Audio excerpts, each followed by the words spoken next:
Hey, what's up, everybody? This is Remedy again. How's everybody doing? Hope y'all having a good day. Today we're gonna switch it up a bit, a little remix.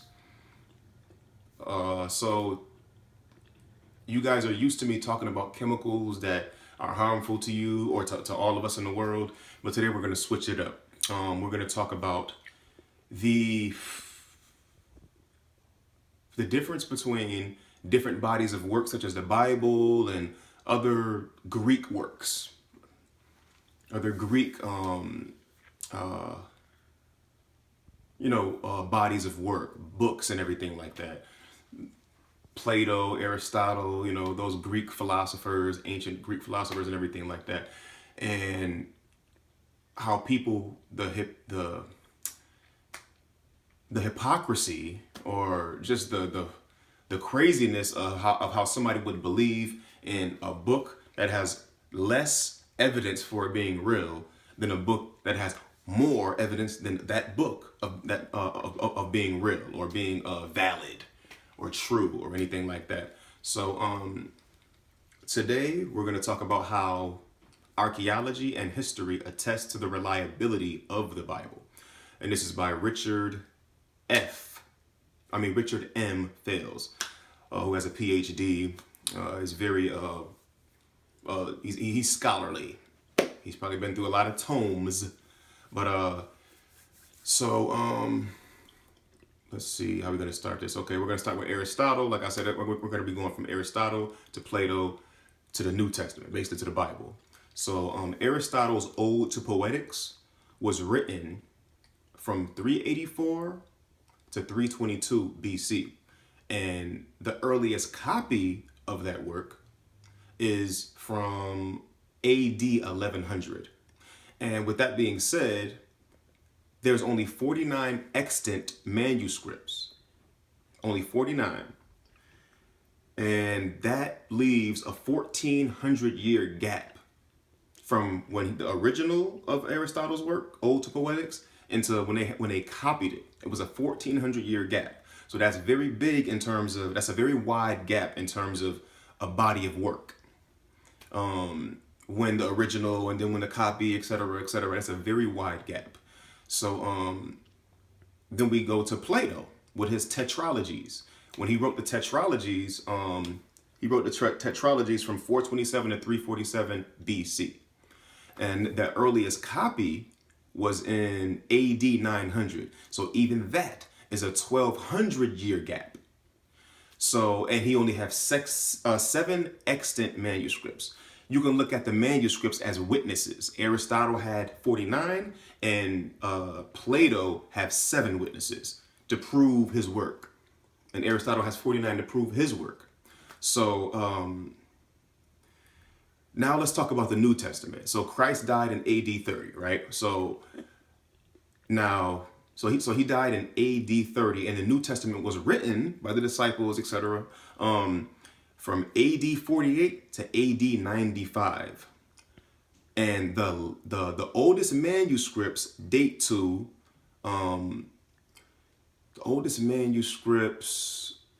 the last part of the first century, and the second oldest is AD 125. So that leaves us with a narrow gap of 35 to 40 years from when the New Testament happened and until it was written by the disciples. Only 35 to 40 years. And okay, now let's talk about the manuscripts. Let's see. We have 5,300 Greek manuscripts, or 5,300 witnesses, or Greek witnesses that attest to the Bible being true, or the New Testament for that matter. 5,300 Greek manuscripts, and we have, but if you add in the Syriac, the Latin, the Aramaic, and the Coptic manuscripts, altogether is 24,366, or 24,633.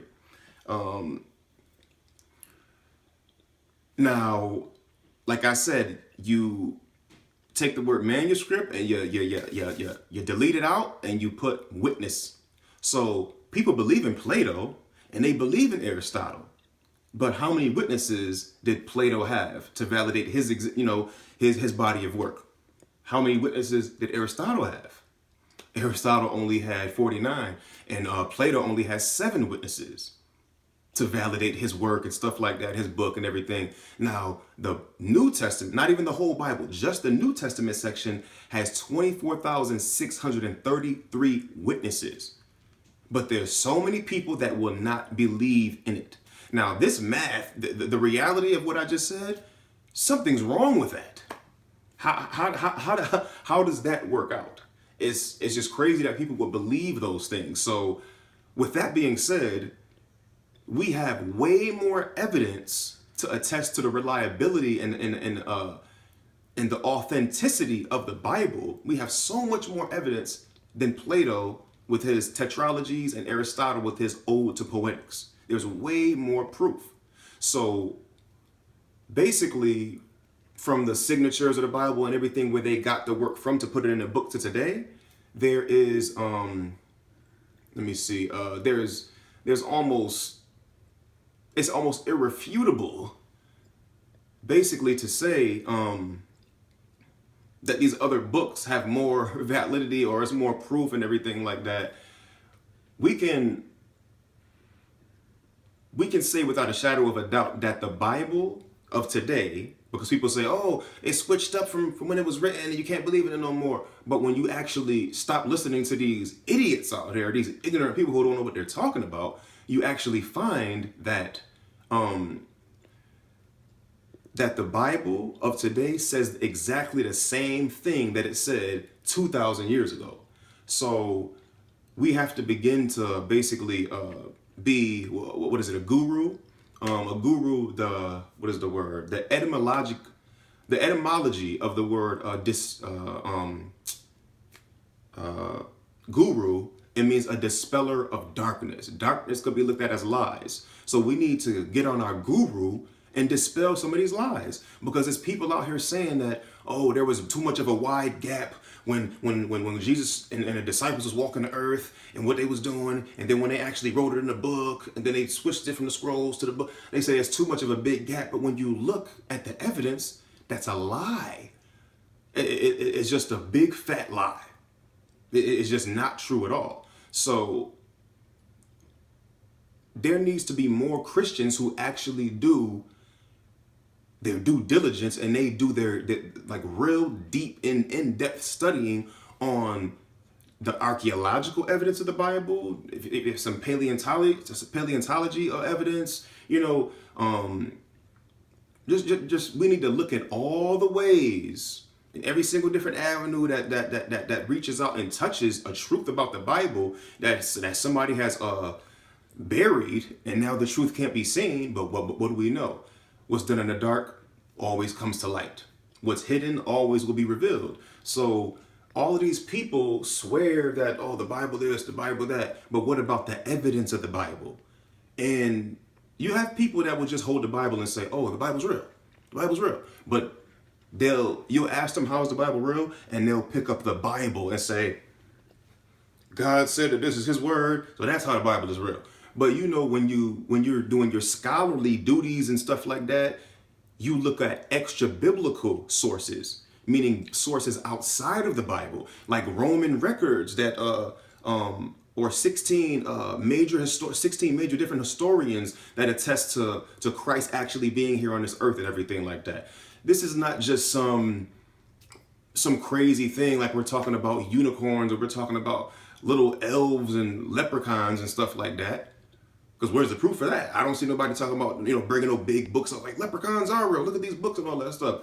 Who knows? Maybe demons turn into leprechauns and stuff like that. But we need to look at all the available evidence, and there's so much evidence. I forgot this one guy's name, but he said, creationists and evolutionists, we live in the same earth, so we all have the same evidence. It's just the way that we go about speaking about it and coming up and putting the information into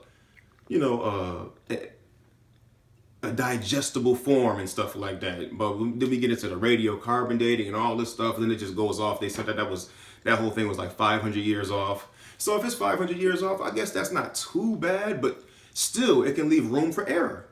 It can definitely leave room for error. So I recommend that we start doing our research. Now, one thing that the Hebrew Israelites, they do have with them is they do a lot of research on a lot of different books, and they break down a lot of good things. Everything isn't bad about their movement. There are some, differences here and there, and between the camps and stuff like that, but they have a lot. They're scholars.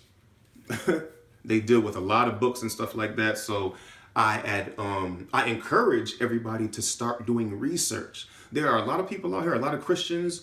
They be like, oh, believe in God, believe in Christ, and then they come up to a studied Muslim, and that Muslim might shoot them up and spit them out. Like how you throw the tree in the little tree chopper, and then it just turns into a billion pieces and stuff like that. Some people, some of these Christians, and sometimes that's their downfall. They go to the Bible to prove the Bible. Yeah, I mean, we're people of the book. We believe the book and stuff like that. But when you're talking to, it could be black or Hispanic scientists, and maybe they believe in the whole evolution thing. Like at once we were swinging from trees, throwing crap at each other.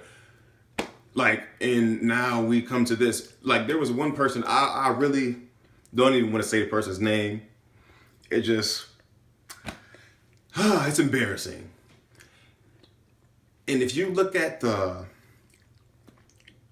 methodology of the way that he thinks and stuff like that, the guy's a very, very, very, very highly intellectual person. But when it comes to the Bible and stuff like that, he's just not there with that. But he said, if you look at humans and say that we came from apes, swinging in trees, throwing feces at each other, throwing crap at each other, and if you believe in that whole thing, then the state of this world right now, it's beautiful.